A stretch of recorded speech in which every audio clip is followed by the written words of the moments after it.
기도가 시작됐습니다. 약 200명의 추기경들이 일제히 몰아서 교상의 관과 돌을 걸치고 고위 성직자의 지팡이인 목전을 든 레오 14세 교상을 맞았습니다. 레오 14세는 곧이어 그리스도께서 승리하신다는 가설로 유명한 왕의 찬가가 울려 퍼지는 가운데 이사가 모이는 대성당 앞 야외 재단을 향했습니다.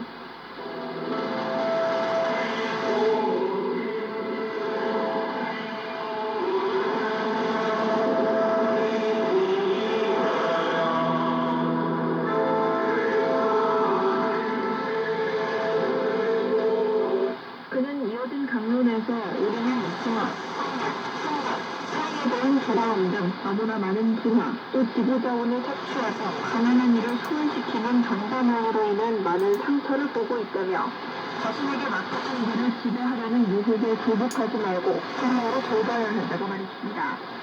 또 전장으로 고통받는 무고하고 가난한 이들을 잊지 말자.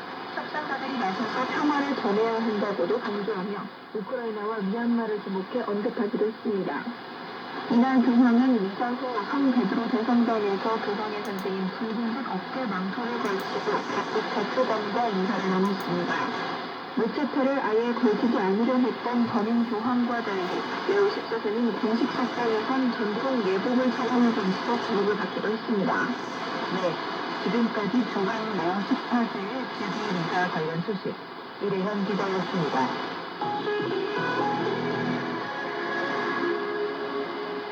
다음 순서는 김정일 시장 북한사과 해부하기 시간입니다.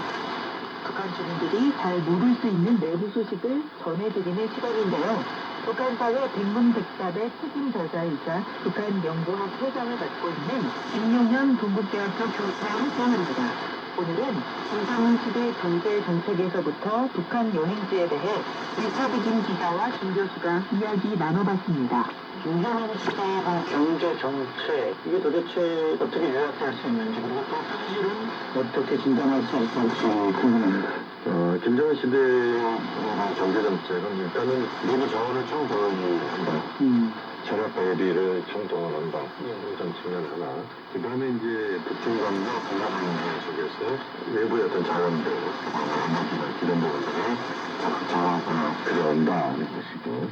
다만 이제 문제가 된 게 뭐냐면 이제 민간 관계 개선이 이루어지지 않은 상황에서 국제사회 대규모 지원이랄지 이런 부분들은 현실적으로 어렵다고 보아야 되기 때문에 북한의 경제 상황의 개선 노력들은 뭐 여러 가지 방면이 이루어지고 있지만 성과로서 나타나는 부분들은 지표로서 나타나는 부분은 그렇게 크지가 않은 그런 상황이라고 봐야 되겠습니다. 북한 주민들 사실 투명의 자유도 제한되어 있긴 하지만 혹시라도 투명을 한다고 하면 어디가 좋을지, 또 나중에 통일됐을 때 뭐 한국 국민이라든지 해외에 계시는 분들이 북한 여행을 하면 평양 말고 어디가 좋을지 추천할 만한 곳. 볼수록서 뭐 평양이 뭐 어쨌든 최고의 이제 관광 또는 여행의 중심지가 다 포인트가 맞춰져 있으니까.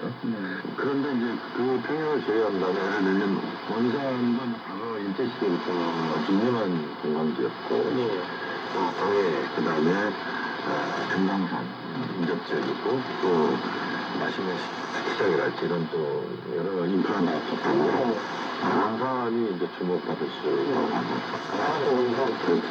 여기 최근에 김정은 위원장이 무슨 달마 무슨 회사 달마산도 상상을 내셨었는데 달성이 좋죠. 네, 그쪽이 이제 개발의 대상이고 지난번에 트럼프 대통령도 그 이야기를 한 번 했죠. 북한의 그 해안지 콘도 이야기를 꺼냈는데 그만큼 이제 앞으로 어떤 가능성이 있는 지역이다 이렇게 말을 하고 백두산을 하기 위해서는 이제 삼지연에서 식사를 하다가 여기는 삼지연이 이제 주소에 얘기가 있는데 동계 스포츠가 삼지연에서 모든 동계 스포츠 가능하고 그 다음에 뭐 워낙 또 시원한 지역이고 이러니까 하계 동계 휴양이랄지 여행지로서는 삼지연만한 장소가 이렇게 볼 수 있죠.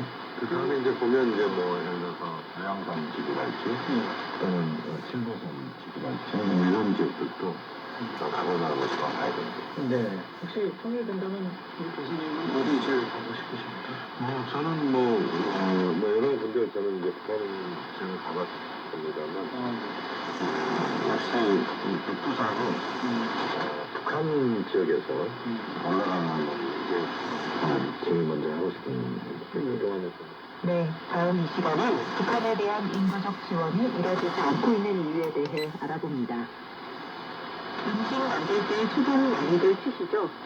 소금이 많이 없으면 음식 맛이 나지 않기 마련인데요. 하지만 또 너무 많이 먹으면 건강을 해칠 수 있습니다.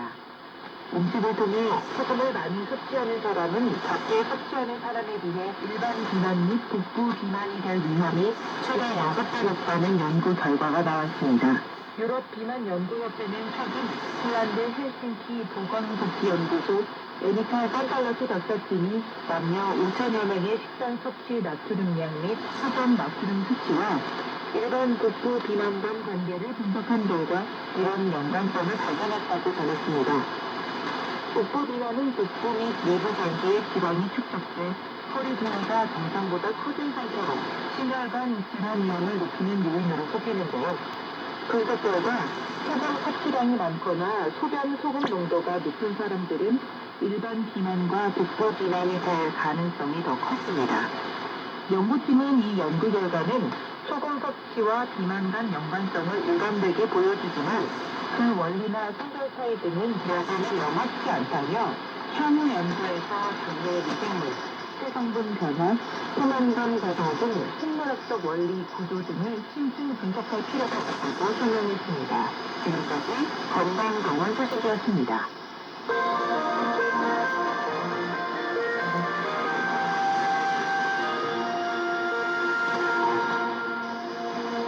5월 20일 화요일 날씨 전해드립니다.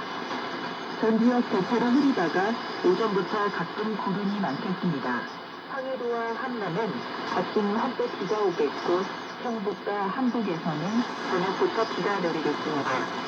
이날 낮 최고 기온은 평양 26도, 대전 21도, 함흥 24도, 서울은 19도를 비롯해 서울은 27도, 부산 24도로 예상됩니다. 바다의 물결은 동해북부와 서해북부 최고 2m로 내리습니다. 저희가 준비한 소식은 여기까지입니다.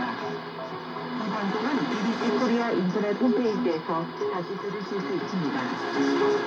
저희는 내일 같은 시간에 다시 돌아옵니다. 청취해주신 여러분 고맙습니다.